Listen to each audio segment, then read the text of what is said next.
Hi there, it's Roy Breton here from A Countryman's View. I hope you're doing well. In today's Christian devotion, the title is Set Your Mind on Things Above. Now, this morning I was reading from Romans 8, verse 1. I actually read down to 17, I believe it was. But it's talking about free from indwelling sin. And there's so much in the book of Romans. And Romans 8, there really is. In every verse we can learn so much, and it starts off with there is therefore now no condemnation to those who are in Christ. That's fantastic in itself. Who do not walk according to the flesh, but according to the Spirit.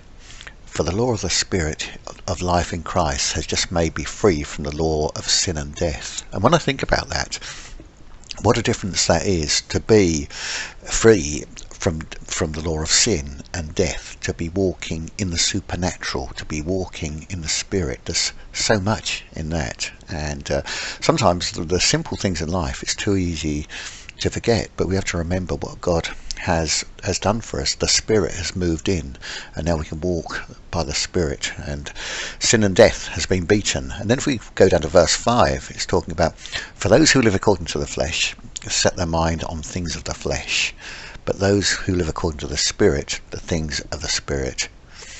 Which is that's wonderful as well. What do we want to focus on? The good things in life, the Spirit things in life, or the bad things in life? We can fill our mind with so many bad things. We can turn on the news, and sadly most things are doom and gloom. But when we take our eyes off of the carnal things and put them on Jesus, what a difference that makes. It's so wonderful to see that the things of God and the things according to the Spirit changes everything.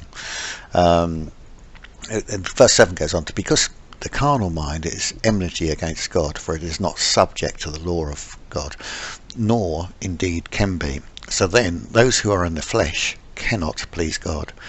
But you are not in the flesh, but in the Spirit, if indeed the Spirit of God dwells in you. Now, if anyone does not have the Spirit of Christ, he is not his. So I know where I want to be. I want to have that Spirit of God in me. And it's so wonderful that we are new creatures in Christ. We have a new identity, which is a spiritual man.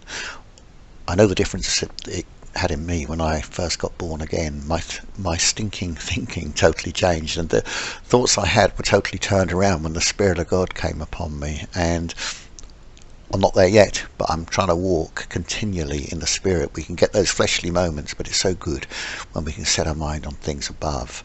And when we walk in the Spirit, there's no condemnation. And how marvellous is that? I don't mean we deliberately run after things that are wrong, but it's so good that there is no condemnation. So just step in to everything that God has for you and walk in the Spirit and watch the change. If you've got any comments on this video or devotional, please feel free to leave a comment. I'm here to help and encourage, and thank you very much for watching.